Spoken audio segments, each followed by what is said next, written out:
نواسۂ رسول صلی اللہ علیہ وسلم کی شہادت کے بعد اولاد رسول صلی اللہ علیہ وسلم کو قید کیا گیا۔ نبی کی بیٹیوں کو بے پردہ کر کے کوفے اور شام کی طرف لے جایا گیا۔ آگے آگے فوج یزید ناچتی ہوئی جا رہی ہے اور پیچھے پیچھے رسول اللہ صلی اللہ علیہ وسلم کی بیٹیاں نواسیاں قید ہو کے بے وارث و مددگار ہو کے چل رہی ہیں۔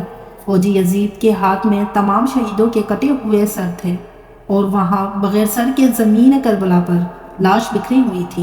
تاریخ نے کہہ دیا کہ بغیر کفن اور دفن کے 3 دن تک رسول اللہ کے خاندان کی لاشیں زمین کربلا پہ بکھری ہوئی تھی۔ بس 13 محرم 61 ہجری کو جب آس پاس کے لوگوں نے یہ معلوم کیا کہ فوج کا پہرا کم ہو گیا ہے، چلو نہر فرات سے پانی بھر کے آتے ہیں۔ بنی اسد کی کچھ عورتیں جب نہر فرات سے پانی بھرنے لگی تو دیکھا کہ کربلا کی زمین پر لاشیں بکھری ہوئی ہیں، کہیں کسی کا بازو، کہیں کسی کا جسم۔ انہوں نے جب اس عالم کو دیکھا تو روتے روتے اپنے مردوں کے پاس گئی اور کہنے لگی، اے رسول اللہ کا کلمہ پڑھنے والوں، اس زمین کربلا پہ رسول اللہ کا خاندان تھا، شاید یزید کی فوج نے ان کو قتل کر دیا، ان کی لاشیں بکھری ہوئی ہیں، ان کے خیام جلے ہوئے ہیں، آؤ ان غریبوں کو تدفین کر دیں۔ ان مردوں نے کہا، کیا پاگل ہو گئی ہو؟ کیا یزید نے قتل کیا ہے؟ اگر ہم ان کو تدفین کریں گے تو ایسا نہ ہو کہ یزید ہمارا بھی دشمن بن جائے، چھوڑ دو، کوئی آئے گا تدفین کر دے گا۔ اور عورتوں نے کہا، تعجب ہے کہ تم اپنے آپ کو مسلمان کہلاتے ہو، رسول اللہ کا کلمہ پڑھتے ہو۔ کیا کہا تھا رسول اللہ نے کہ جب اجر رسالت کچھ نہیں مانگتا سوائے اس کے کہ میری آن سے محبت کرو، مدد کرو، اگر تم نہیں جاتے نہ جاؤ، ہم جائیں گے۔ رسول اللہ کے نواسے کو تدفین کرنے کی بات جب یہاں تک پہنچی تو ان مردوں میں سے کچھ کی غیرت جاگ گئی اور وہ عورتوں کے ساتھ زمین کربلا پہنچے۔ بس ان کا زمین کربلا پہنچنا تھا، دیکھا کہ کسی کے تن پر سر نہیں، کس کو کس طرح تدفین کریں۔ انہوں نے سوچا کہ ایک بڑا سا گھڑا کھودتے ہیں اور سب لاشوں کو اس میں تدفین کر دیتے ہیں۔ وہ گھڑا کھود ہی رہے تھے کہ اتنی دیر میں موجود سے ایک گھوڑے سوار آیا۔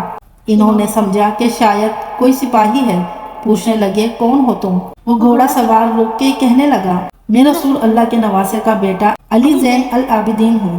اس جوان کو دیکھ کر سب کی آنکھیں بھر آئیں۔ امام زین العابدین نے رسول اللہ کی عبا بچھائی اور زمین کربلا سے امام حسین علیہ السلام کی لاش کو چننا شروع کر دیا۔ کہیں سے امام حسین کی انگلی ملتی ہے، کہیں سے امام حسین کے جسم کا کچھ حصہ ملتا ہے، کہیں سے پاؤں ملتے ہیں، کہیں سے کندھوں کا گوشت ملتا ہے۔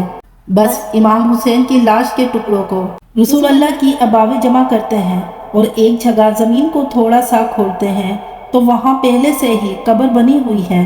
امام حسین علیہ السلام کو اس قبر میں تدفین کرتے ہیں اور اس کے ساتھ اپنے بھائی علی اکبر اور علی اصغر کو بھی تدفین کرتے ہیں اور ایک قبر بنا دیتے ہیں، اور وہاں جو ان لوگوں نے بڑا سا کھڈا کھود دیا تھا وہاں دوسری لاشوں کو تدفین کرتے ہیں۔ اور اس جگہ کو آج بھی گنج شہداء کہا جاتا ہے، جہاں سب کی لاشیں ایک ساتھ دفن ہیں۔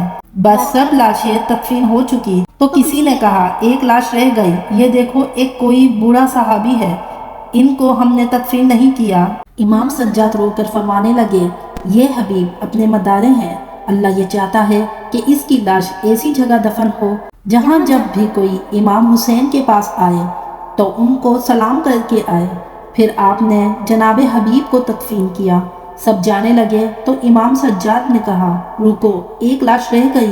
لوگوں نے کہا، ابھی تو کچھ نظر نہیں آتا۔ امام سجاد نے فرمایا، آؤ نہر فرات کی طرف۔ جیسے ہی جانے لگے ایک بازو نظر آیا اور تھوڑا آگے بڑھے، دوسرا بازو نظر آیا، بس تھوڑا آگے ہی چلنا تھا تو جناب عبدالفضل عباس سلمدار کی لاش نظر آئی۔ جناب غازی عباس کو اسی جگہ تدفین کر دیا جہاں وہ گھوڑے کی ذہن سے زمین پہ آئے۔ آج بھی قبر عباس، قبر حسین ایک دوسرے کے آمنے سامنے ہیں۔